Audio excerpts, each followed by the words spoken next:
It's Wednesday on Your View. Welcome to the show. I am Morayo Afolabi Brown. As always, I have the ladies with me. Toke Markadige. How did your name just get twisted in my mouth this morning? How are you? I'm good. I'm feeling serious pain in my back. Makes two of us. I really have back pain, and I knew what caused it. So, this our swimming exercise. I was pushing myself, or the instructor pushed me to do some stunts, and I knew while I was doing it that I was going to have back pain because my position in the floater was wrong. But it was a survival thing. I was at the deep end. I needed to keep on flapping whatever I can flap to get to where I can stand. And right now, I need to ensure that today I get massage done if I want to continue. That's good. I had back pains all weekend. I mean, I had a stiff neck, actually. It's really hurtful. Yeah, on Monday, we had an amazing forms dinner. Raya, you missed. It was really fun. We've never done it in my children's school before. It was nice to see all the parents having fun without the children and just getting to know one another. It was really a beautiful thing, and I need to appreciate the entire Forms team and Mrs. Bada for putting this together. I had fun. Fantastic. How are you doing, Obiajilu? I'm doing great. I had a good time with the family yesterday. So we had a presentation in the house. Some company came. They wanted to show us their cookware. So we had to cook together. We had fun. The whole family participated. Oga was running away from the kitchen, but at least once in a while he'll come and peep in. Okay, what's up? What are you guys doing? It was really fun. The night before, that was a Monday, we had a karaoke in my room. Everybody was just doing the singing. Nice. Yeah, we just wanted to, because we didn't have fun. We planned to go to the beach, but you know, it rained that day on the Monday, and we just felt the beach would be too rowdy. Right. A lot of people will be going out, so let's just stay home and do what we can. So before we realized it was evening already, it was time to get ready for work and school. Everybody, where is your school bag? Where is your school shoes? And you know, just get ready. How are you doing, Mariam? Fine, thank you. How was your own Salah break? Well, we talked about it yesterday. Yeah, but yesterday, you know, I was saying that I wanted to take my family out to watch the movie, Strangers, but unfortunately, it was the time was quite late, yes, for the kids. So we'll try and see if we can get an earlier date. But something interesting happened on our way, like upstairs. This person came and stood right in front of me. I was like, hello. I was, you know, trying to find out where do I know this person's from. But she is a fan of the show. And then she was like, hello to everyone. But especially, she introduced her very little cute daughter. And she said she named her Nima after Nima. Oh, isn't that sweet? Please tell Nima, this is Nima. I named her after her really cute girl. Even my Ima was like, oh, how adorable. Fantastic. Really nice. I love that. That's so we good just, to hear. you know, just so grateful, so grateful to our Yeah, because Mariah is not one of those names that you. It's not a popular name. I'm telling you, because Mariah, your entire lifetime, you can only know like maybe one or two Mariahs. But now everybody's Mariah. Hey, listen. The name out, so thank God. They have found joy. Yes, yeah, I found joy. So my family, I took my family out yesterday to watch a movie. What? No, it was Monday. Monday. What's today? Today is Wednesday. What did you do yesterday? We talked about it. Oh yeah, we did. All right. So yesterday we're just so we started doing some, you know, house thingy. Yeah. So they brought in the furniture for the beds, one of the bed frames for the kids. It was really cool to see, you know, the kids' room. Yeah. It's getting done, you know, and then the media walls, you know. So hey. And I like the post that you made of your husband's testimony. Yes, because people were thanking, you know, when I initially posted about my Bomo thanking about the house, people kept saying, congratulations, thank you. I was like, let's all, glory goes to God. Let's also act as if we just woke and this thing just happened. So I let me post the testimony. There was a process. Then post the testimony. So I'm so glad when people send a message about that. Thank you very much. Iria carry Lagbara along. Amen. All of us would have it. Amen. Let's go on a quick break. When we return, we go through the front pages of the papers. Stay with us. We'll be right back.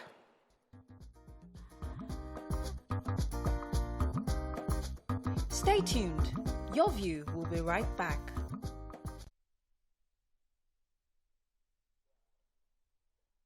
Okay, we're going to start with the nation. Let's end zoning suspense. Let's end zoning suspense, Akeredolu tells APC leaders. El Rufai simultaneous bombing of forests can end banditry. Insecurity, INEC officials to reject posting in 4 states. ASU strike negotiation panel report ready. And 22 billion naira tramadol imported by Kyari's ally seized. Reintegration of repentant terrorists necessary for peace, says Guterres. All right, which story are we starting with? Okay, let me start with NDLEA. So I know that many of us had seen the case where they were talking about a chief, Afam Malison Emmanuel Ukatu, who is the CEO of Malison Group of Companies. And there's this case that NDLEA had been working on, and they found that there's a relationship between Abba Kyari and this man, and it has to do with the importation of tramadol to the tune of about 22 billion naira. So he brought in that sort of large consignment in October of 2021. Right. NDLEA was saying that this particular report that I'm talking about now was like a response to people who were saying there's no evidence, you know, to attach this man to what NDLEA was is accusing him of. And they said that there's been months and months of surveillance. They have lots of evidence to show that he imported this drugs, that yes, he owns pharmaceutical companies, he owns plastic companies, but he's used them as a cover to bring in tramadol of different, they said, dosages, high dosages that are not acceptable within Nigeria and have made them illicit drugs in Nigeria. And so they say, yes, he'll have his day in court, but they do have evidences to show that he has done this. So the committee set up by the federal government to renegotiate the 2009 agreements with the academic staff union, that's ASU, and other university-based unions have submitted their interim report to the Ministry of Education. According to the Minister, Chris Ngige, who said this yesterday, also said that the Education Ministry has commenced to work on the report.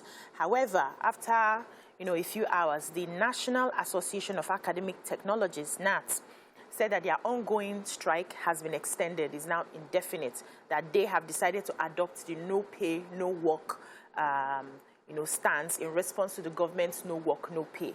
And ASU, on the other hand, is saying that the report will be of no value to the university teachers if it's not explicitly stating that the agreement of May 2021 will be adhered to. If it's something else that's written in the report, that means that the federal government is not ready to end the strike.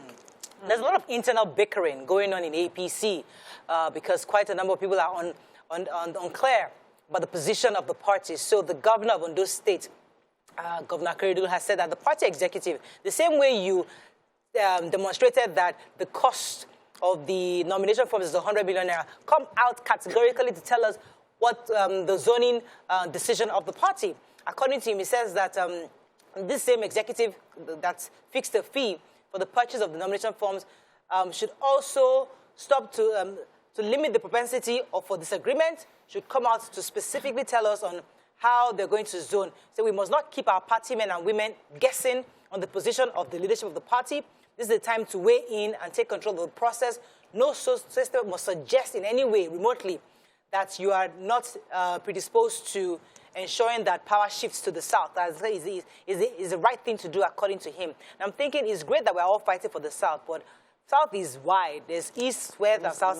Let's be more specific. Where are we? Where's APC going? Specific. Yeah, but hopefully, let me link that to. No, let me not link it. Go ahead. Let me take another election-related story because the INEC officials are crying out concerning the insecurity that they are not going to visit. They're not going to go. They won't be posted. If they are posted, they will not show up.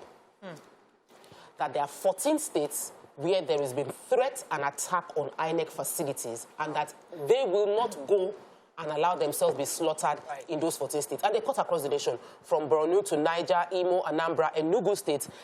And they said, except there is immediate improvement in security within these areas, they will not show up. One woman mentioned that she saw a colleague, Anthony Nwokere, and the adoption of others, they were slaughtered. This happened in Imo State? Imo State. And she said she wouldn't allow that happen to herself. Many of the junior officials are saying they're not going to go. The commission is saying they don't want scaremongering. and that they are going to deal with, they want to reduce fear. But I think the best way to reduce fear is to provide enough security apparatus, because we do not want any official to die in the process. So before we decide on zoning or talk about electioneering, can we ensure that we actually have an election? Yeah. Moving on quickly now to the Punch. Dumping rotational presidency will cause crisis, says Akeredolu. United Secretary General is in Nigeria to meet Buhari Guterres. Ogun police torture motorcyclists to death. Family demands justice. How Lagos building collapsed on praying grandma businessman searching for apartment. Ex-military men plan protest over pension board exclusion. Abba Kyari, drug baron, imported 22 billion naira tramadol, says NDLEA. FG keeps trained hostages' families in the dark. Victims spent 36 days in terrorist den. Activists threatened to sue Buhari over NIS bus tenure extension. And M. Abiola's son asked Buhari to probe father's death. Okay, Mariam. Just very short. Very. Okay, go ahead. The Secretary General of the UN, Antonio Guterres, Yes. visiting Nigeria for the first time, visited Borno State. And he went like that, like going into the eye of where the crisis is going on. And in his visit, he mentioned the fact that we must have a plan to reintegrate repentant terrorists into the country, because if we don't, we might leave them disgruntled and open to being recidivism, going back to being at terrorists. So we must integrate that. He's also going to have meet with the president and the vice president in Abuja today. So we look forward to what the meeting would bring. Okay, so ex-military men who fought during the Nigerian Biafra War on the side of the Nigerian government have all come together in Ibadan. They are protesting what they call the lack of not being included in the military pensions board. So they came together under the name called First Intake Able Voluntary Retired or Discharged. So they're saying that it's been 44 years since they had retired or have left, the army, or they were discharged. Until today, they're still fighting for their pensions. And they're asking the federal government, please do something before we die of hunger. A lot of us have gone that way.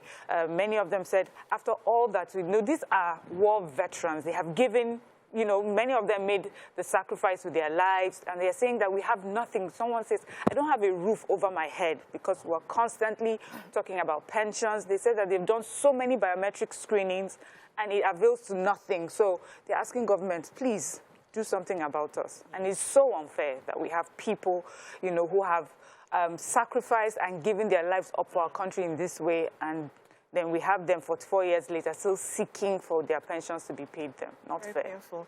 Yeah, so we talked about the building collapse that happened in Ebutemeta. That was on Sunday, and the update is that it claimed 10 lives, the tenants who were in that building, and they said about 24 persons were rescued from the rubble. They had varying degrees of injuries. They've been taken to the general hospital for further treatment. Then some of the eyewitnesses and neighbors were saying that one particular woman said her mother-in-law was amongst the people that died. She was observing her prayer when that accident happened. Another person who said, who was a friend to one of the persons, Mr. Samuel, that died, a businessman, he said this man has been looking for an apartment to move. He already knew he was going to move. And the last place he saw in Ibadan, he came back and he was lamenting that it's very expensive. He may not be able to afford it, that he should look for another place for him. And he heard this news, and he just knew that this man was among them. And actually, the man died amongst them. And some of the neighbors were also complaining that they knew that they were supposed to move, but houses were very expensive. Most of them could not afford it, so they were still looking for alternatives when this happened. In the papers, I read some of the people. They said there was a lady who had run out of the building and then ran back in to get her phone. She passed as well. And there was someone a couple, they had gotten a house. They were just doing like the final tiling. That's what they were waiting for when this happened to them. Oh, really sad. Let's go on a break. When we come back, we'll continue with the review. Stay with us. We'll be right back.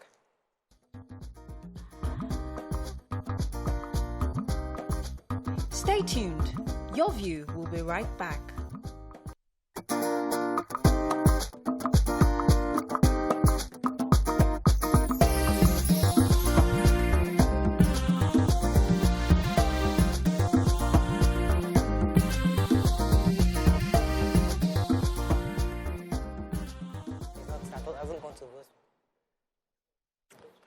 Thanks for staying with us. So we're moving on now to... We're still on Punch. You want to take a story? Yes. A human rights activist, Inyebe Effiong, has said that he's threatening to sue the president to court.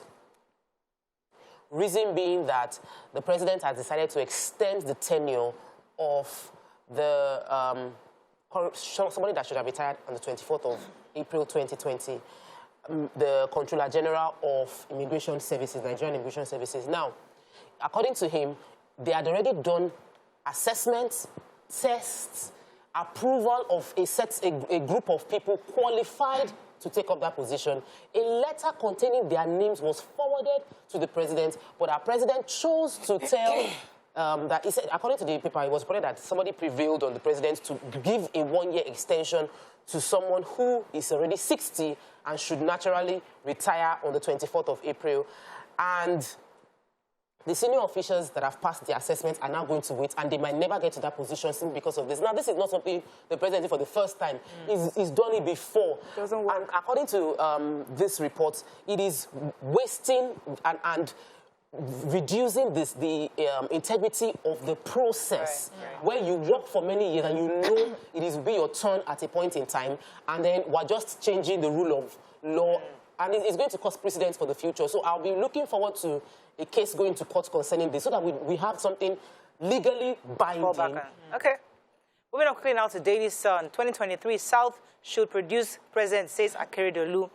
El Rufai indicts security agencies for worsening security in Kaduna. Oshibajo Tinubu and Mosu Fayemi others to Southwest Unity Conference. PDP's presidential primary under threat. Imo explosion, how angry gods killed our people, says Monarch. Poverty, World Bank mocks Nigeria. North should keep presidency if South won't have it, says Adeyanju. You know, before we even start any stories, I noticed that every single paper has this plot to jettison zone. It seems as if there's a serious issue. Yes.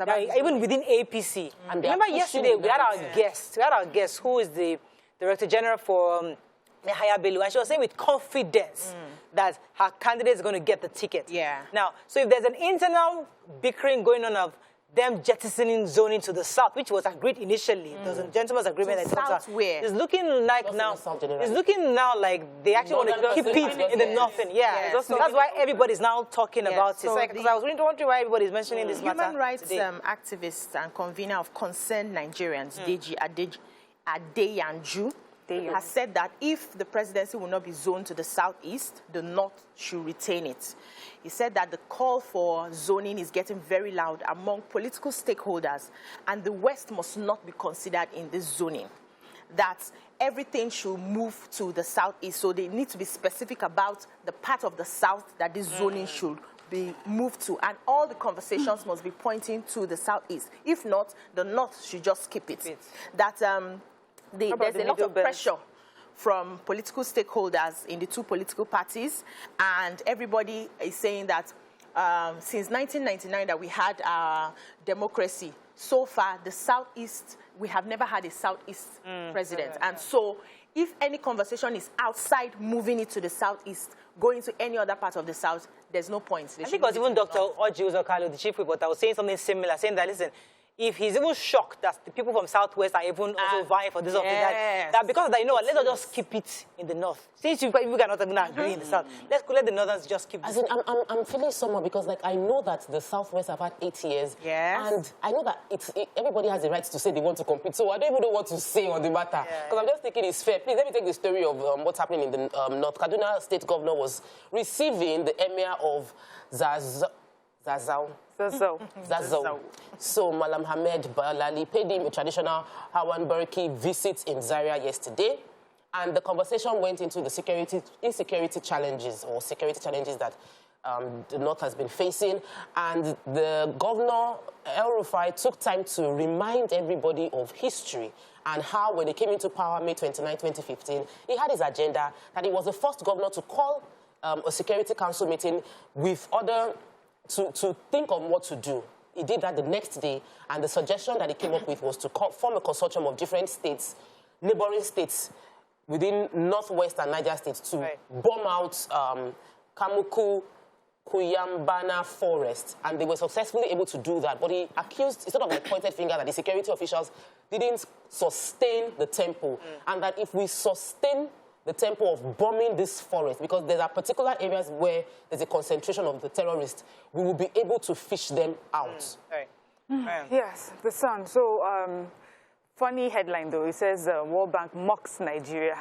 So I would not say exactly mocking Nigeria, but the report is just trying to say that there are some of our policies that we need to really look into if we're really serious about fighting poverty. So this World Report is titled A Better Future for All Nigerians, Nigeria Poverty Assessment 2022. And it just gives us a breakdown, really, of all that we're constantly talking about.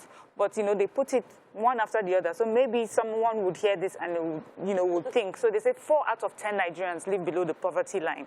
Many Nigerians, especially those in the north, lack education, access to basic infrastructure, water, electricity, sanitation, jobs. This is what broke my heart, that jobs do not translate Nigerians' hard work into an exit from poverty. Yeah. That only 70% of Nigerians who work can say that their work can move them from poverty, you know, out of poverty. But many others are just doing really small, informal jobs, really small scale, and it would not make much difference in their lives. And so they're saying that some of the policies that we have, especially expensive policies like our fuel subsidy, we need to really look into it if we want to, you know, improve on our human capital development and things like that. And they say many families are taking what they call dangerous coping mechanisms. So some of the coping mechanisms now, you find people scaling down on education, their children are not going to school, they're not eating, they're skipping meals, they're not eating, and this will have long-term effect on us as a country. So they're saying,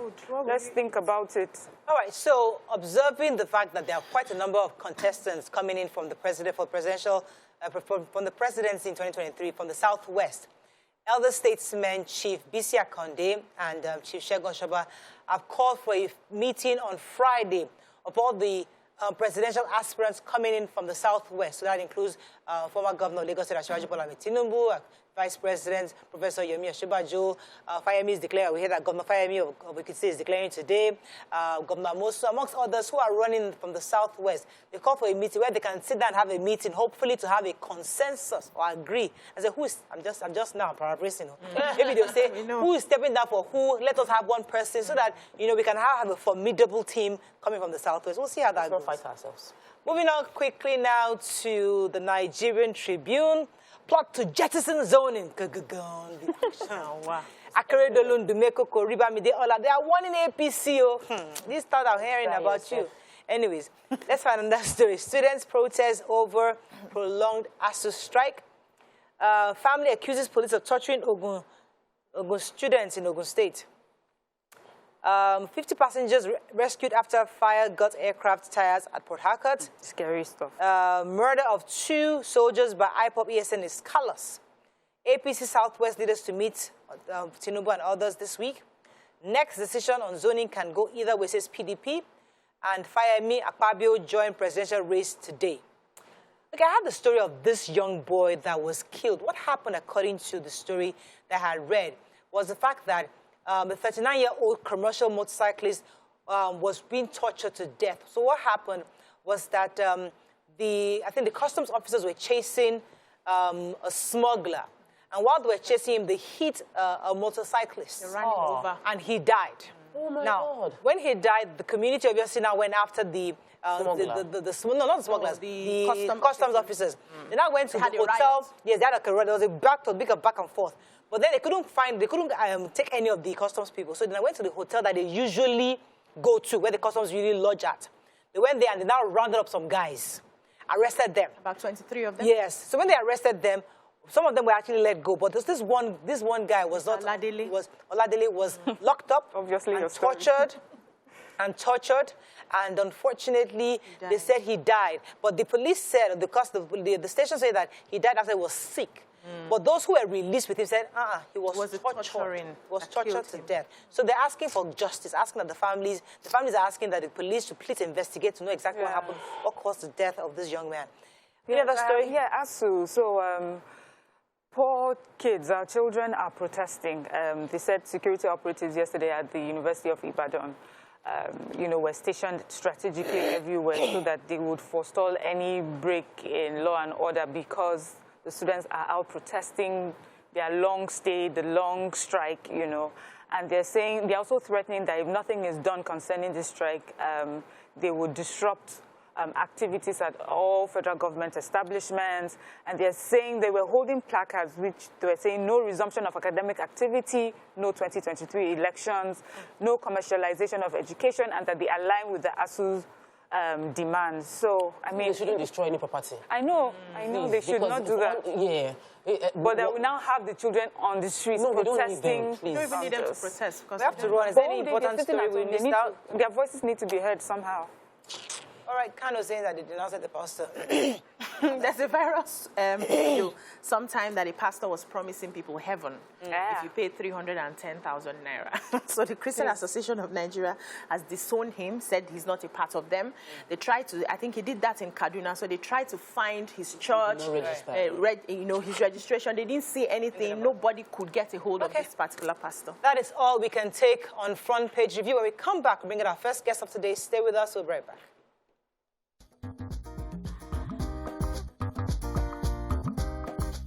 Stay tuned. Your View will be right back.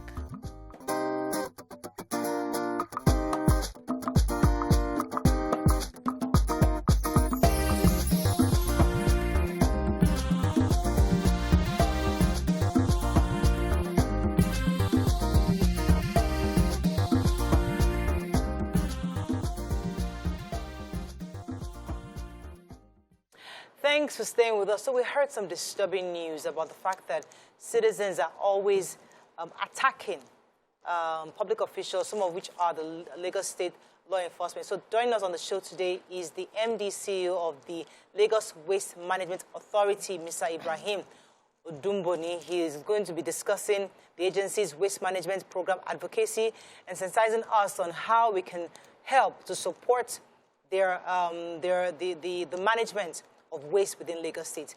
To join the conversation, you can call us on 081-270-53687, 091-390-76948. You can also tweet us at TVC Connect. Please hashtag YourView so we can read your tweets. Okay, as I said earlier, we heard some really disturbing news that members of your management team have been, especially the highway sweepers, were attacked recently. I mean, I heard there was an arrest, but how secured are the people who are actually doing this work on the highways? Thank you very much, Mario. I think for us, the safety of our staff and everywhere we cover is quite important. So we have over 16,000 sweepers all across the state, plus other supporting team that works with them on a day-to-day activity. So yesterday was quite an unfortunate event, an unprovoked attack by a 32-year-old man who basically attacked one of our sweepers without any provocation at all. And immediately, I quite appreciate the support that everybody around gave, from the supervisor, because each of the sweepers have supervisors on their routes, so they have to come quickly to the aid of the victim. Wow. And then we have our neighborhood watch who partners with Loma as well. Everybody is zooming in to get that person to get medical attention immediately. While the miscreant that attacked the person was apprehended immediately and then handed over to the police. But it's something that we all need to be very mindful of, that not everybody can do the job that they do. So they've chosen to do that and support us in getting Lagos cleaner. They start work as early as possible. By 5:30 a.m. they are off to where they need to walk. So having someone attacking you with a sledgehammer for no reason, unprovoked attack. Was he mentally deranged? Yeah. That was my next question. He on interrogation immediately, I think he said he didn't know how it happened. Oh. So it's a very sorry case, but it will be arranged in court this morning. Fantastic. But do you have any data? Do you know how frequently this sort of incident happens? Because sometimes on my way to work, when it's really early, I see these women, and it bothers me. Like, do they get security while they're out early at that time? So that's why we have our policing team. So we have our waste policing team who basically work 500 meters away from them. So they are stationed somewhere around where they are. Okay. And they really help. But one of the things that we continue to see is, I know the Mr. Governor talks a lot about people taking one way, all those keke napep, all those bikes. They are the biggest culprit. They are the ones that attack our people the most. Because when someone is sweeping and facing the way they should sweep, health and safety-wise, and you're coming in another direction, they are not expecting them. They eat them and off they go.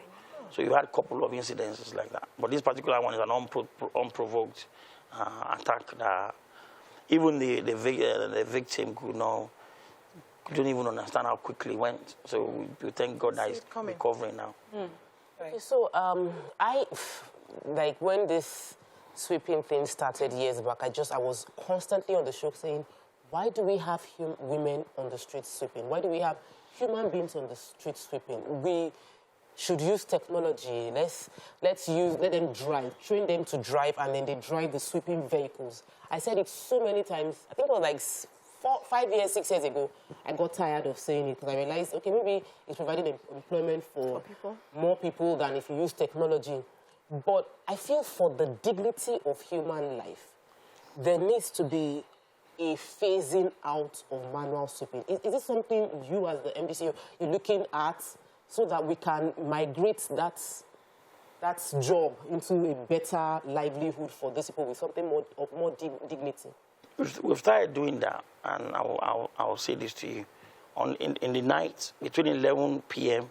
to 4 a.m., we have mechanical sweeping of all the major highways in Lagos, using all those motorized machines to actually sweep Terminal Bridge, Solo Road, Ikorodu Road, and all those. But we all need to understand that the population in Lagos is another thing. Right. So if you have about over 20 million people, and by 4 a.m. Lagos is awake. By 4 a.m. Lagos is awake. Yeah. By 6, we're doing our first round of cleaning again. Because the people that are actually waking up to migrate to various areas, people who have different habits, we just need to change. We just need to change our attitude. We really need to change it. And that's why we continue to advocate. We've been to about 21 LCD and local governments now, campaigning about the need for us to do the right thing the first time. And that's more important. If people are doing the right thing the first time, we won't have all this, we won't be putting life at risk, we won't be doing a lot of things like that. But more importantly, I like the fact that you mentioned that it creates an opportunity for a lot of people to earn a living. Yeah. These people have been with Loma for years, and all they know is how to clean Lagos. So now we are reorientating a little bit of some of them into recycling. So now, instead of them being sweepers, they're actually supporting us in the recycling in Lagos, like picking plastic, collecting it. Because you know that when a sweeper ages, when they get to a particular age, they need to do something else. Yeah. So we're not just going to lay them off. It's not going to be. We are going to be in partner throughout the span of the. So we continue to reorientate them and support them as well. Right. I like the fact you mentioned about reorientating them and also about sensitization, because one of the things I see is that a lot of people don't get the message. So you speak to us in English language, and we are the ones that will drive the cars and go and know not to throw the bin and know to respect the people sweeping. But those local people on the streets do not see them as anything meaningful, and they are the ones we need to pass the message to. What is the plan to keep giving orientation, even at the local level, at the grassroots level, in their local languages? We need to see more things on TV in local languages so that anybody who just listens, it becomes a part of you, what you see over time. So what we've done to address that this year is, like I said, we've been to over 20 local LCDs and local governments. When we go there, we communicate to them in various languages, Yoruba, Igbo, Hausa, Egu. Because one thing about Lagos is for every part of Lagos, there's always a dominant language in different parts. So we focus on the CDAs and CDCs in those communities. And that's why it's very important that our community leaders play a vital role in waste management. Stop leaving it to the governor or stop leaving it to Loma. Take charge. You live in that environment. Clean your environment. Support your immediate environment. I don't live in your environment. The governor doesn't live in your environment. We have an overall responsibility to make sure that we create an enabling environment for you to have a clean and healthy environments around you. But majority of it falls on you. So the community leader, the landlord association, they all need to do something. We all really need to start doing something. Because majority of what you see, we go there, we clear it. Within 2 hours, they're back again. Then you ask yourself. Imagine. I'll give you an example. There are a couple of communities, we provide them with the bins. Because we know last year, the governor gave us about 100 and something bins. We distributed it to some communities. You see community, I was in a community somewhere in Lekki over the weekend. The bins were empty. The double dino bins were empty, but around the bin, we have waste. So how do you answer that question? And the bin has been there, so they choose to just pour it on the... So what would you say, apart from, sensitizing them, advocacy and everything, what should also be, like, punitive measures that will be taken? Let me tell you why. Just in this last week that passed, I have been behind cars that rubbish was thrown out from a nice car and from a downfall, and all I could do was just eye them. I wish I had like something like a book camera, yes, to take a picture and then send it somewhere where they would find them later. I had even done worse. I had picked up the dirt and I put it back in their car. And the guy came out and I said, what rubbish? I said, why did you put it on the floor? I was like, I just entered my car because we started causing traffic because of the drama. Because I was in traffic. I calmed down, put the trash right back in the car. I'm like, what's wrong with you? So we can't keep doing that. So what are you doing to help those of us that... One of the things that we've done in the past and we're bringing back again is collaboration with Neighborhood Watch. Now they have cameras that they are wearing. And then, because governors they really invest so much in the technology to support their policing of the community. So they work live cameras. So if you are caught migrating waste, you are caught throwing waste out of your car or things, they will take picture of you. And we also partner with MVVA, the vehicle registration plate number people. So basically, when anyone is caught, we use timestamp camera when you're caught. So when you see cases like that, take a picture of it and send it to Loma. We share the line at the end, and number at the end of the program. So we have a WhatsApp number that you can always send it to. As long as you use the timestamp camera, which is the time, the location, because in prosecution, you need that. So after all this advocacy, you still have enforcement and prosecution. So like I said, last year, we jailed over 83 people for waste management. And we continue to say this in every community. Exactly. Let me give them community service. Give them work. Let them sweep. Let them clean drainage. The reality is, waste management, you can do it with a swag. You can claim with a swag. But you can end up going to jail for doing the least. I've seen someone jailed for throwing a bottle out of a car before. So people need to understand that there's a law. This is not a lawless state. Okay, let me go on a quick break. When we come back, we'll continue to have this conversation. Stay with us. We'll be right back.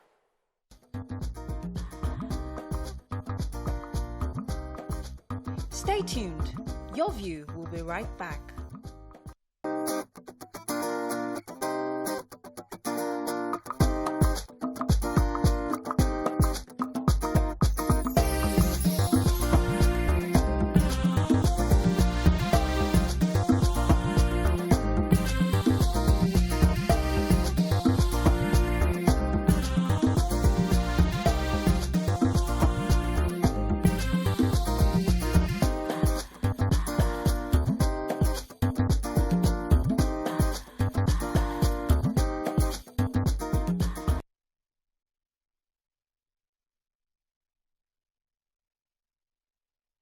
Thanks for staying with us. We still have with us the MD of Loma, Mr. Odumbuni. BC had a question for the break. Yes, so the rains have come now, and we know that most places are going to be very dirty, especially the markets.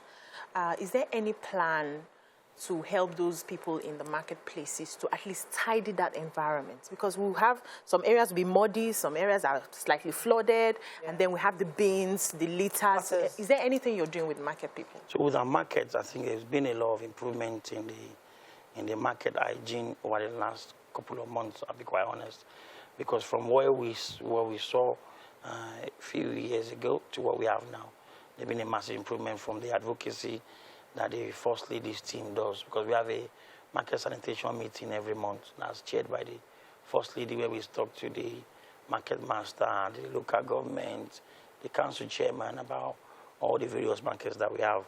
And one of the things that we've started seeing as an improvement is we know all the markets in Lagos does Thursday sanitation, but now they've embedded the habit of sweeping in the morning and then sweeping before they close for the day. And that's really improved. And also with the provision of all the bins that we've given them. So our markets, I'm quite confident that with the way things are progressing there, they're getting better and better and better. But the one key thing that we keep telling our markets as well is for markets that are in areas where they are prone to maybe markets that don't have a tarred floor that could be muddy or messy. So it's very important that everybody cleans and continuously. You don't have to leave it till the end of the day before you do your cleaning. I have a call from Akintunde. Good morning, are you there? Hello, Akintunde, you're live. Good morning, Morayo. Good morning. Morning. How are you? My name is Akintunde Isioma. Yes. I've been trying this line for years. I'm so excited. Good to have you on the show. People are doing fantastic work. Fantastic work. What? Oh, my Lord. I'm so sorry. I can take up there. I need to talk about the markets.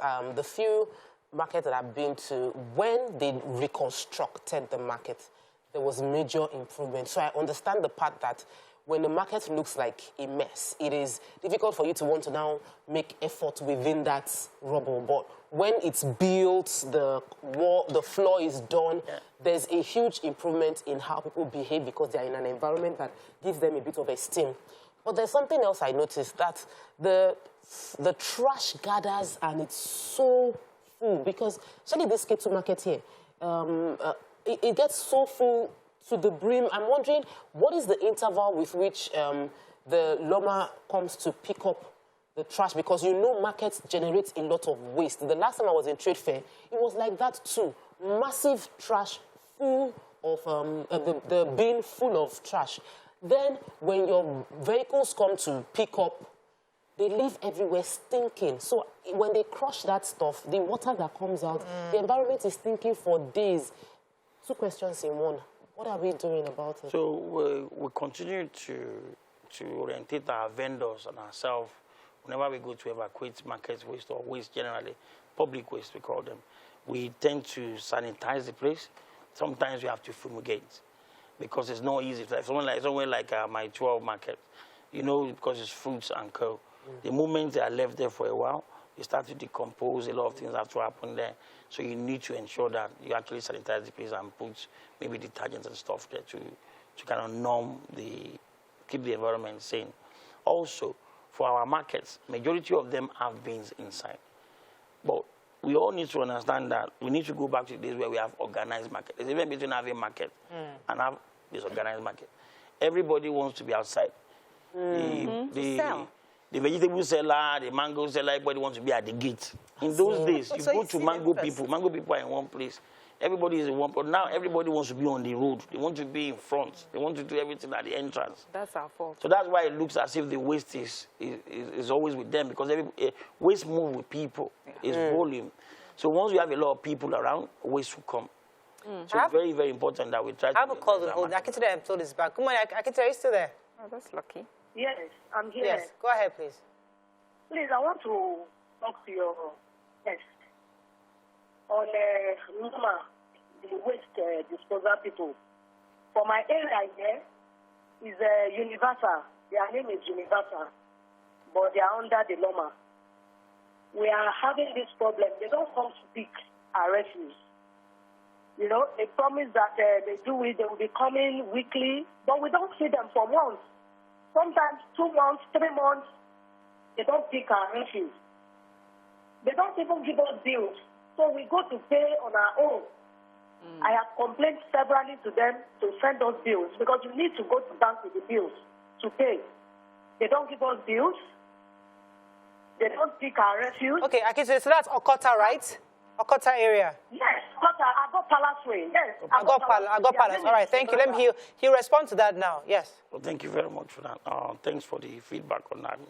Akintunde, what we're going to do is when we have an inactive PSP like that, well, we always seek feedback from the residents, and once we have that, we hack to it. So if you are saying your PSP don't come a month or two. The statutory requirement for them was to turn up for at least once a week. So in a case like this, it shows that there's a collapse of service there. So I will make sure I address that, and then we'll replace whichever PSP we have there and make sure that they are very active. Okay. Apologies about that. Thank you about that. So PSP, the vendors, there are two things. I was at an event some time back, and it was about waste and, you know, proper management of waste. And we had families and residents who say that they have moved from just, you know, putting all their waste in one bin. They are able to separate them, but those who come to pick them up, pack them up. So those vendors need to be trained. They need to be given the proper information. And then the trucks also, apart from just littering where they pack the thing, on their routes, wherever they are going, they dump it on the express. And it will be there for days. I've seen it many times. You drive days after, and that trash is all on the ground. So we need to find ways to reach them as well. So one of the things that the administration of government is always trying to do for our PSP now, that we are at the final stages, to also try and empower them the same way the government empowered us in Loma with brand new trucks.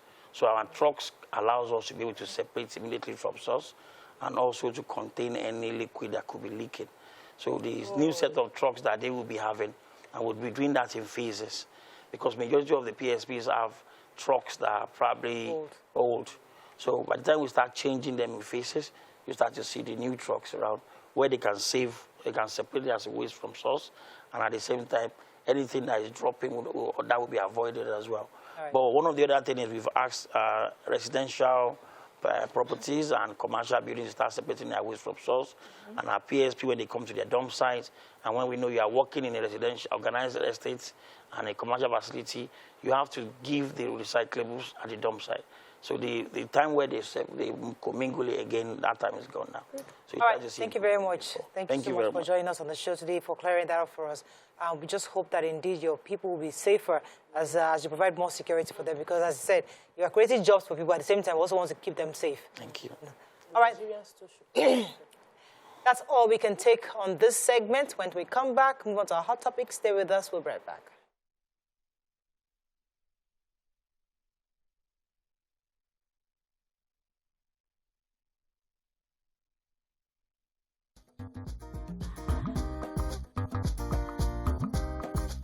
Stay tuned.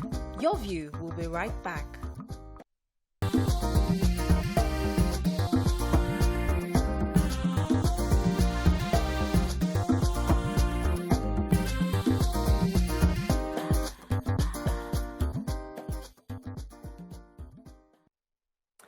Thanks for staying with us. So we had a story that caught our attention. The telecommunications companies are proposing a 40% increase in the cost of calls and data to the NCC. And they're saying this is because of the rising cost of running a business in the nation. This was important because we also heard of so many other companies who had decided to shut down as a result of this same operational costs. This is an important conversation because there might be more relevant sectors to Nigerians that might be considering this increase, and it's important that we discuss and remind our leaders of the impact of the economic effects on Nigerians. You can join the conversation 081-270-53687, 091-390-7694. You can also tweet to us on TVC Connect. Please hashtag YourView TVC so we can read your tweet.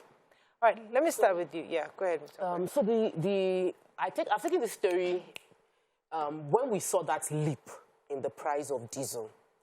The information came through from they came through the telcos that they are not increasing prices yet because they are watching how things go, but they are heavily impacted by this because we all know all the base stations, and the base stations are where the satellites are, where the conversation connects. Without those base stations, you can't make phone calls. So these base stations are powered 24/7 with generators, and the generators run on diesel. Obviously, the cost has changed. And at the time, they were like watching how things would go, and now it's a few months down the line, the and the Association of Licensed Telecommunications Operators have now written officially to NCC to explain why the price needs to go up by 40%. Yes. Now, the average Nigerian is going to be complaining about another extra cost, compounding on all the other expensive things that they are going through. But this is the reality of ground. The cost of doing business has gone up. Bread is more expensive because diesel is powering everything. And our politicians are busy negotiating who will become the next president, paying 100 million form immediately. People are contributing, but businesses are dying. Let's focus on what we're going to something. I mean, when you see these rates, what can we do? It's our reality. That's the reality on ground. And with the licensed telecom operators, I think one of their problems that they have, one of it is with Kogi State. I remember they were complaining seriously that the government had sort of shut them down. And the government was saying that there are some levies and taxes that these operators were meant to pay, but they were not doing that. And they were suggesting, that's the licensed operators, that they were going to do what they call like a hostile tariff for those areas that were hostile towards their business. I did not think it was going to extend to the whole of Nigeria. So we're like, you know, in my mind, I was like, well, it's them that are hostile to them. But the truth is that this is the reality on ground. We have bank branches that have closed down, actually. A lot of them would not use the word operational cost. They will say that they are moving to technology, and that is like the easier, more economic way to go about it. And the truth is that we'll have to adjust. We have to adjust either in our consumption or making more money to pay for this. Government, I know, like with the digital satellite television, they tried to step in to tell them to stall on increasing their tariffs for a while. But really, the realities on ground is that they would have to budge, whether that's you like true. it or not. The cable TV also tried to review, but the government told them to stop. But I don't think they have the power to tell them to review. So it's asking them to review for now. But so what the telecoms are saying is that there will be the floor calls will increase from 4 naira, from actually it's currently 6 naira 6 naira 40 kobo to 8 naira 95 kobo, while the prices of SMS will increase from 4 naira to 5 naira 61 kobo. Now, so that might sound like really small, but it's actually not. It's actually it adds up because 40% is not a joke. So if you used to call your mother for 30 minutes, you will now be thinking about calling her for like 5 minutes. Yes, everything has to reduce. My fear is when things go up in this country, it never comes down. We don't ever get to a point where the price was so, and now everybody's jubilating that, thank God, oh, the price has come down. No, we never get to that point. Secondly, the people themselves do not have the purchasing power to meet up to all these increments. And you will not blame these businesses. I run a business and it is biting everybody. Like, I haven't even had the mind to advertise for anything because I just feel there's no money anywhere. What am I wasting my data posting pictures up and down? If you ask me, I'll tell you I have or I don't have, you know, because when you're running a business, you run a business for profit. And when it no longer becomes profitable, you need to start readjusting, finding out how do I cut down this cost, how do I increase this so that I don't run out of business. Unfortunately, most people are already running out of business in the country. My appeal will be to the government. It seems like there is no plan to give us any form of hope. There is no plan. Everybody's focus now, like Dr. said, is on the elections that are coming up. And with all these increments, what do you expect Nigerians to do? Some of us have jobs. I wouldn't say good jobs. Some of us have jobs that we're able to at least meet up to some certain needs. What about people around us who do not even have any form of hope? How do we expect them to survive? This is the time the government should give us a form of hope. This is what we are doing. This is what we are doing. Give us a few months. You will see these results. But nobody's having that conversation right now. The focus is on who is going to be president. Yeah, I mean, so we all know that there's a lot of global impact on this. It's not just a local problem. This is many countries across the world are having issues with the economy, with recession, inflation, with the Ukraine and Russia crisis. So it has all morphed into what we're seeing right now. But as you said, yes, we're all in this, but there's got to be some kind of roadmap to, okay, how do we get ourselves out of this? Because as you said, businesses are dying, and many people cannot survive this increase. They're saying that the telcos are saying specifically here that the energy costs increased their operation expense to 35%. So they also their costs have increased to 35%. So for them to even increase to 40%, it's only 5% extra that they're really getting, according to this article. You know? So I was going to take the story from the fertilizers, importing fertilizer into Nigeria, saying they usually get their fertilizers from Russia, Ukraine. And now they're having to change where the fertilizers will be coming in from, via an import-dependent country. So any little change would have huge impact. The importation of food, importation of power is sustained by importation, and so businesses are grumbling. Now, for me, the difficult part is, even though this happens around the world, if you watch the international news, even they too, they are complaining. Yes, oh, the price of everything has gone up. But in their case, immediately the crisis dies down a little bit, the prices would go down. You would see the metrics would change. It might not go as far down as it was before, but there's always a difference. Here we don't have.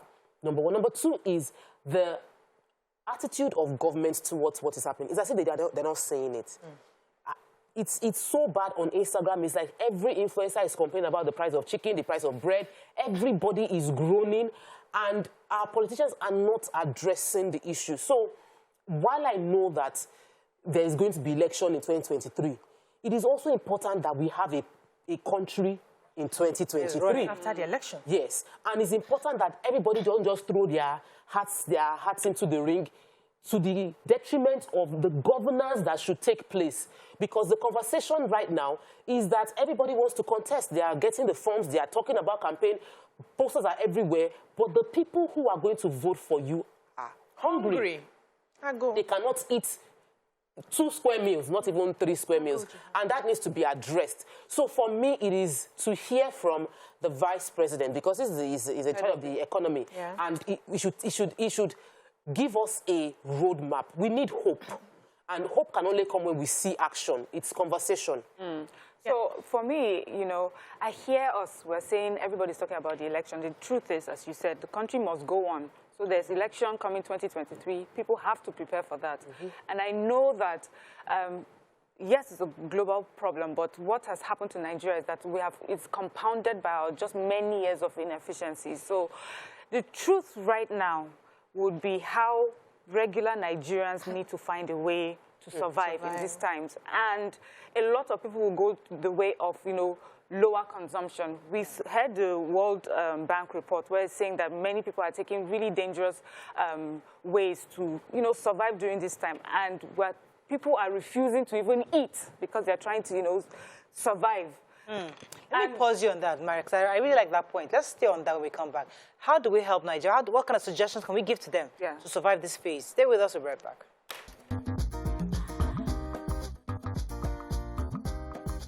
Stay tuned. Your View will be right back.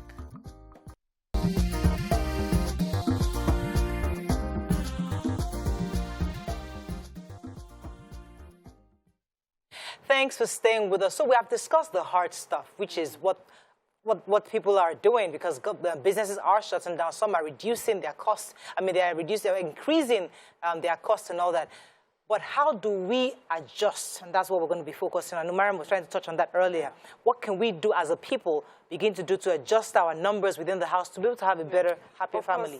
One of the first things for those who have been able to afford luxury is that maybe luxury will either be cut down or completely put aside for a period. But the reason why I wanted to talk this way is because I remember when I was growing up, my grandma used to do what they call like these contributions. But they'll do contributions like, you know, people in the same compound, people in the community put some money together, and then maybe at the end of the month you're able to buy food, and then you share it amongst yourself. If you're the only one going with your small coins to the market, it will be more expensive for you and you may not get enough. But if you're able to do it as a community, so I'm thinking that, you know, right now, let's look at community empowerment of each other. How do we put our monies together in small, small things for the house, you know? So, for example, maybe like Tokwe's PA now can be our collector. So all of us put maybe 5K or 10K. At the end of the month, how much do we have in the purse? Okay, let's go and buy Gary. Bag of rice. And your bags of rice, and they share. Oh, I like that. Of course, we cannot take away government's responsibility of providing for the very poor, you know, food. somewhere where they can go to get food. But for the rest of us who can, let's try and see how we can. Let me take this call, then I'll come to PC. Good morning, are you there? Yeah, I'm there. You're live. Go ahead, please. Yeah, I'm a first-time caller. Welcome to the show, Nuruddin. Yeah. Thank you. Good morning. I've been trying for so long to call you. My mom is a fan of yours, and she's like, she wakes me very early in the morning to tell me when to call you guys. Oh, thank you. How about you? Are you a fan of ours? Yeah. I am. Okay. Thanks for admitting. So I'm so much in love with Antonia, Sanema, Jenny. My mom loves her so much, and you, of course, I understand everything you're doing, you are okay with it. But I wanted to discuss on the previous show, a previous discussion we had before. Yeah. It was on the Loma stuff. We have a complaint too here in Shasha, which especially at Boundary Road. Though you are not too familiar with the place, but these Loma people, they are like, that's what we used to complain of. So we need a solution to that. Okay, and so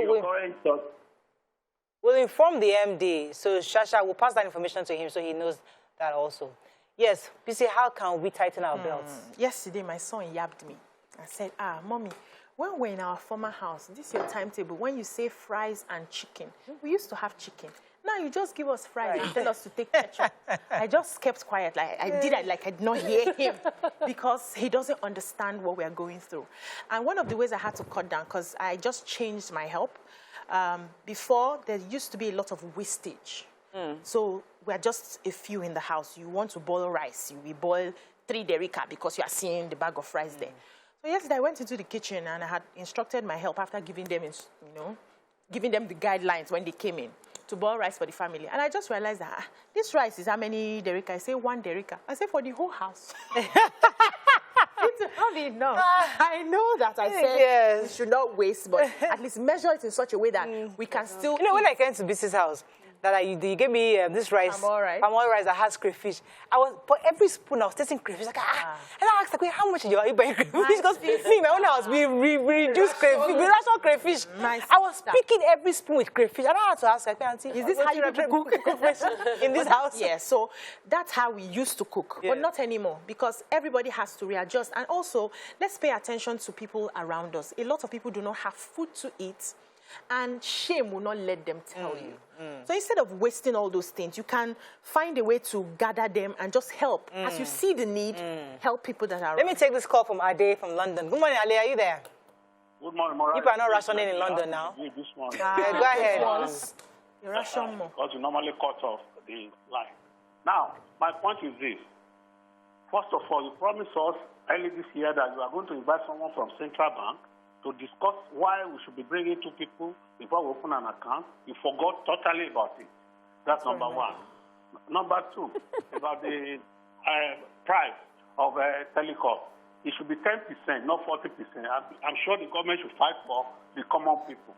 Otherwise, everything is expensive. Even in England here, everything is changed. Everything is expensive.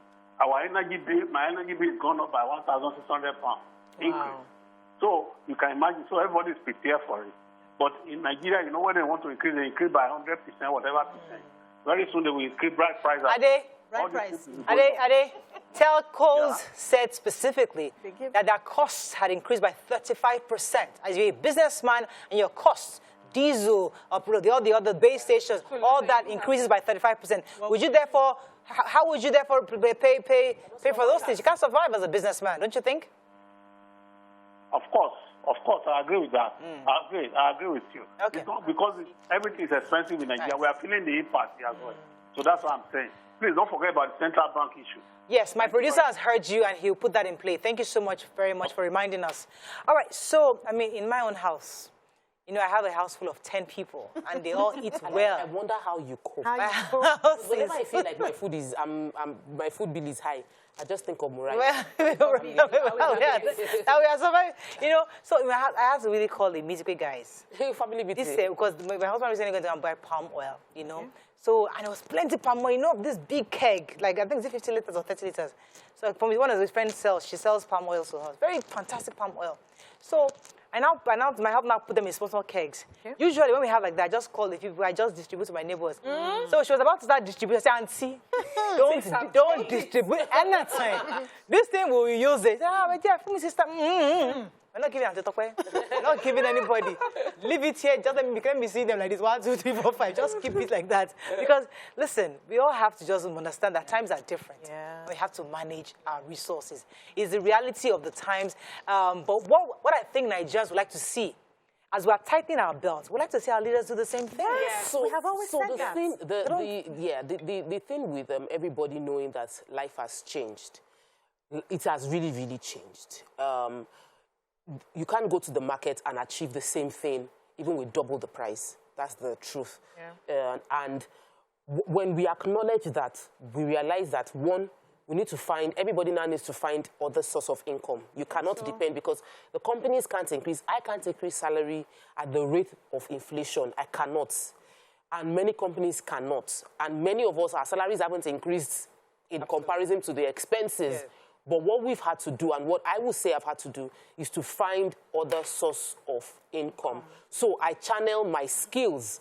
I speak, is to find how I can earn from my speaking, how I can earn from real estate, how I can earn. So I do a lot. I saw that Ewabella is back. Ewabella has been working. Yes. But, you know, and I just shared. She was saying I should share it. I don't share anymore. So I can earn from here, I can earn from here, I can earn from here. We must make a list of, and ensure that there's no time. So I must increase productivity across, because life is not waiting for me. Ordinary bread, BC. I mean, were we not here where bread was 250 naira? No, it's like 550 now. Yeah.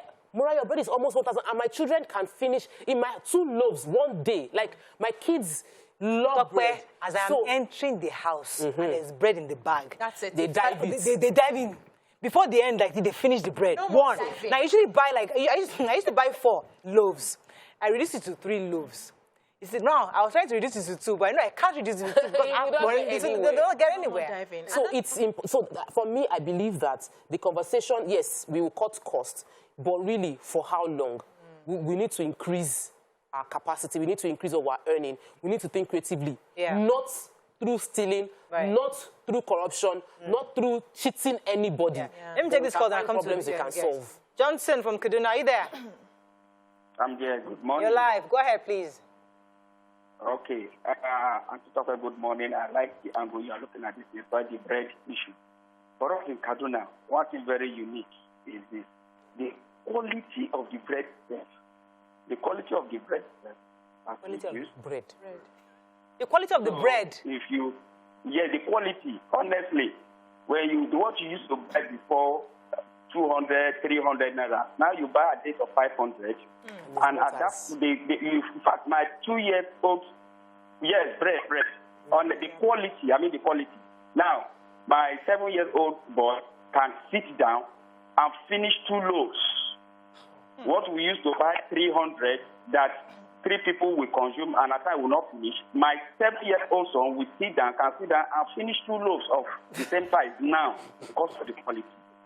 I visited a friend of mine, surprisingly, in the morning, and I saw the way they were doing, and I asked him, Uncle, what happened? He dragged me outside, and he said, now he has adopted his style, that at times he will just tell them, today we are fasting.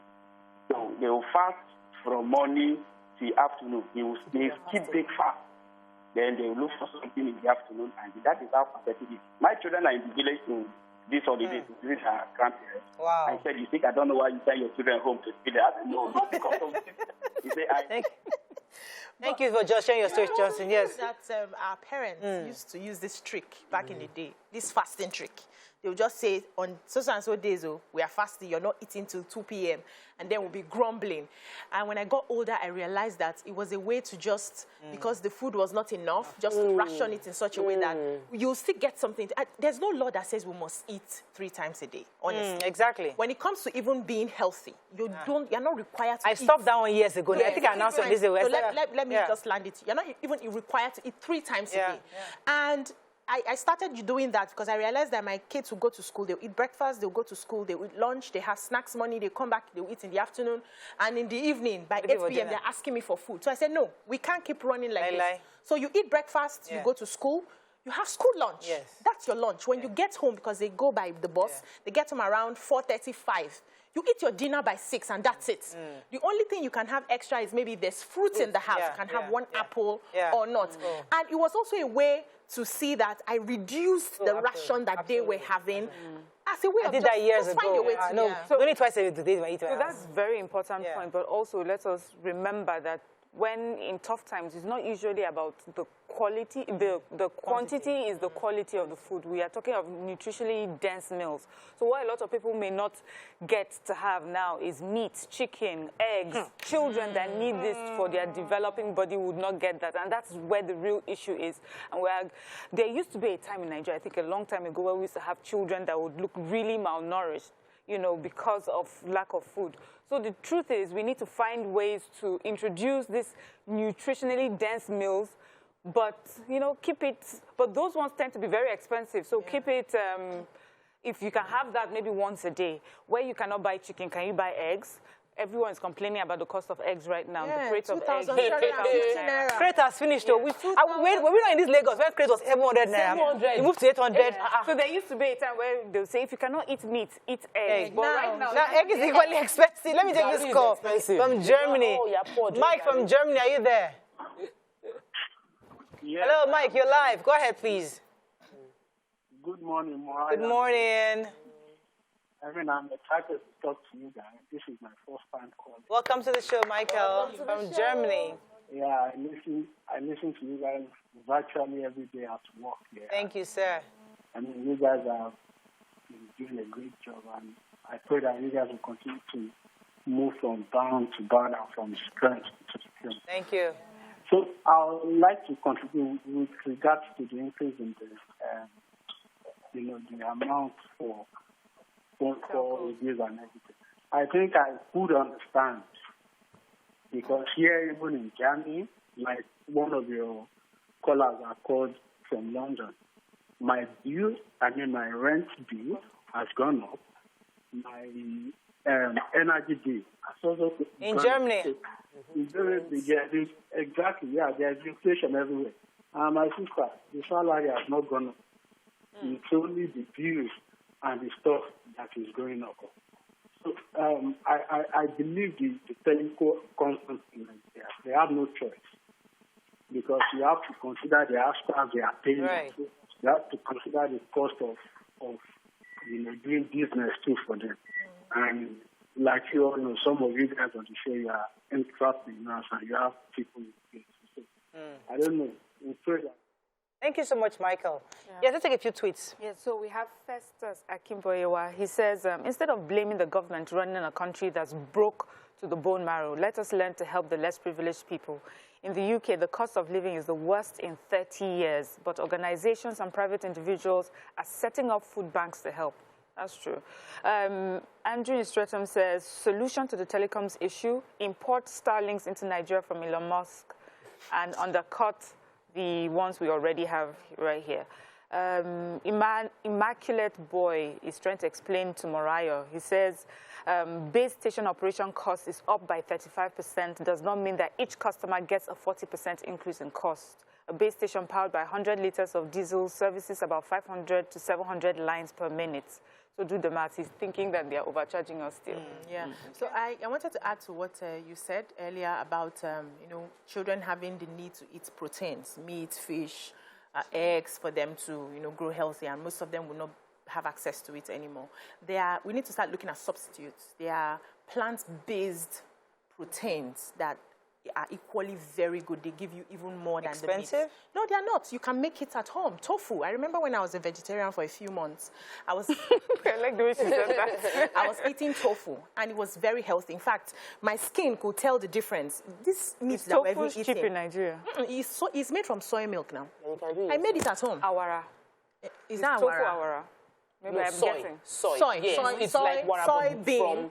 Soybean, so you make it into the milk and then you remove your tofu. I made it at home and it was really, really good. We can start looking at those plant-based. So they are cheaper and your children are not missing so much from the normal protein. Now, once in a while, I think I said it. Chicken. I think I mentioned it here when I bought a whole pack of gizzard. You know, so the idea was for... Gizzard is not expensive, very expensive. Yeah. So I bought it, and I forgot to tell my help that, okay, this is for you, because I wanted to stop sausages in their noodles. Okay. So I stopped sausages in their noodles. I said, okay, let's replace that with gizzard. So when I said replace it with gizzard, it means that you take the gizzard, you chop it. Into bits. You didn't think of chopping. You carry this gizzard, put it inside the noodles, stir it up, and took it for children's lunches. Oh, God. Of course they loved it. And I came and said, I want to do my stir fries. Okay, that's it. What did you use for? School. And then I said, are you all right? Like, did you cut it? Said, no. You threw it. You know how much gizzard it is? You cut it. So we have to give these instructions at home also. And follow through. Listen, you have to cut things up. So for many people that have help, some don't. For those that have help, you need to have that conversation with them because they don't go to the market. They don't work the way you're working. They don't understand the impact on your account balance the way you do. So my people think it's hotel at Falabi Brown. One morning they're having this, you know, they're just ordering for this. Oh, I don't want this. I want okay. When you call everybody, I have to take up extra jobs that normally I would have done shakara and say, I beg, I don't have power for stress. Now I don't sleep. You know, I normally talk about my naps. Yeah. I take my beauty sleeps every afternoon. I've not been sleeping because from here I'm going to another job. Because I'm calculating the income that comes in. The house is constantly expanding. We need to expand. I've told Oga, you need to start consulting again. You have left it because you're busy, and I understand what is happening right now. You know, but you need to, so that more money is coming in. I cannot come and suffer. Well, I've had this habit all my life. I know my budget for spending every month. If you wake me in the middle of the night, I know how much I spend on food. While I was single, I knew how my budget. When I got married and we didn't have a baby yet, I knew what my budget was. When the baby started coming, I knew it has steadily increased from 50,000 right now where I'm going to. So I can't mention it on TV now. But I had a meeting like, well, listen, guys, these numbers are going up. When I told Brown how much I'm spending on food, he was like shocked. I said, yes, it's crazy. We have to really come there because I've heard a larger, like a double figure from somebody, a friend of mine many years ago, say, I spend this amount of money, and I'm thinking, but now I'm reaching to that point where I'm close to that figure she gave to me, and I'm thinking, I can't continue. So we stopped those box cereals. I had to stop it. I can't afford box cereals. Box cereals, I stopped it. The only thing I take is like I take the Quaker Oats. We still take the Quaker Oats and the custards. But the box cereals, I said zero. No more of those boxes. Because they're too expensive. Because they finish in 2 seconds. Yes. Yeah. Once you, 1 bowl, 2 bowls, you're done. Let them eat proper food, Biko. So one of the things that I also realized, because of what BC said, many people, and there's a higher rate of beggars, as in many people now reach out and they're like, oh, come and help me out financially. I need to pay rent. I cannot afford to eat. And I have realized that I don't want to fund career begging. So I do my charity to registered organizations, and I point people in the right direction that, okay, check out this organization, they give food. Check out this one, you can get, like I know my church gives food. And what I now think of is, okay, every month I'll put an extra bag of rice to whatever the church is distributing. Yeah. That way, if I send you to the church, you join the queue and get it there.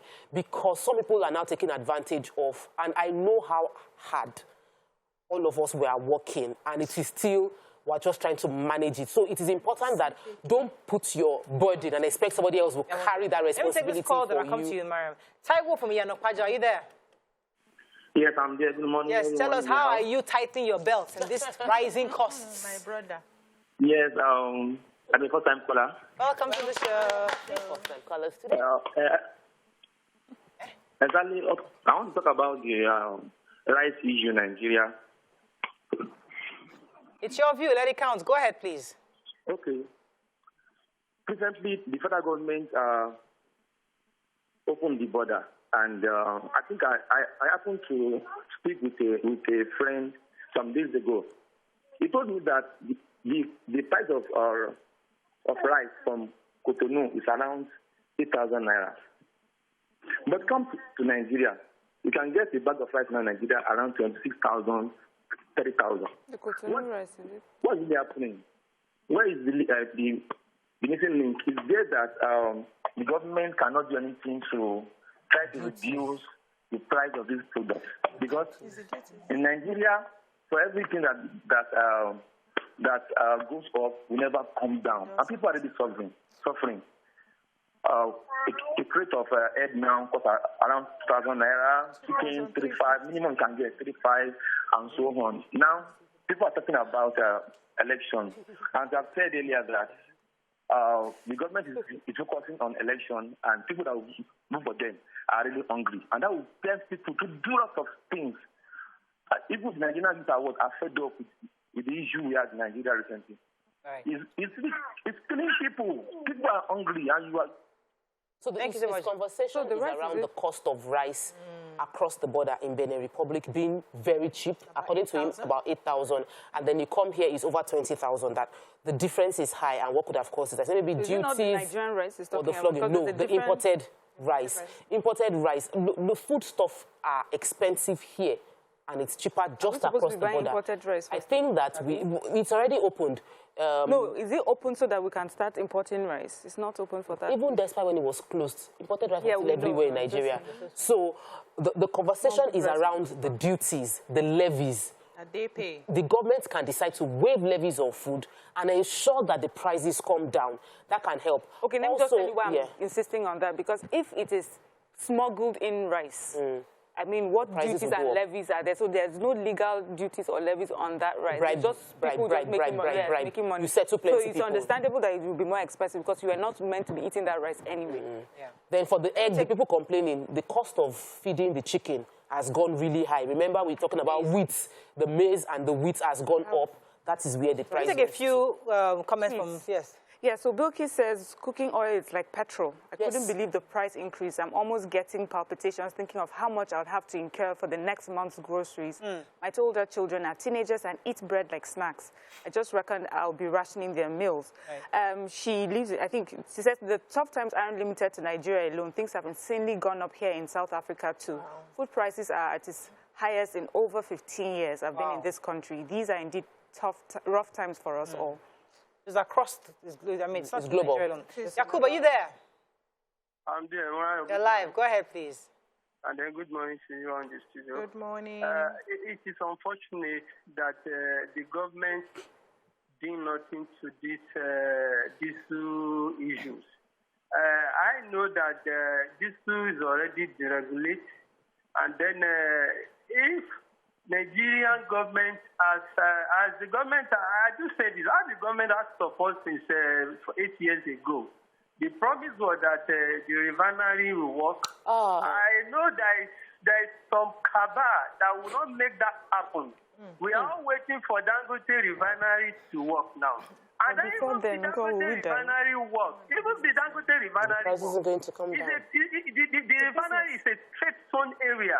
I don't think it can bring down the cost of this immediately. And then the price of the rice that the last caller has already said, he said, you see, in my area, I stay in Ogun State sometimes. You see, when these people coming from Benin Republic, this is information. I don't think I don't need to even share this information.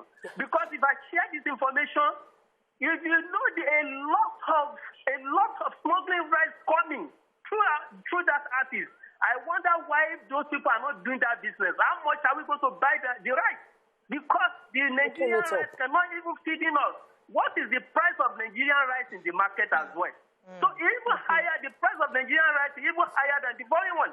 Yes. So where are we now? So the only thing that we can say, even the networking, that they want to increase this thing now.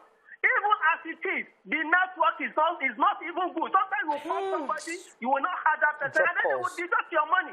So who is fighting for who? Who is fighting for us? So thank you very much, Jacob. I want to just quickly make 2 points. The cost of Nigerian rice will not go cheap because Nigerian rice is dependent on power, and power is expensive.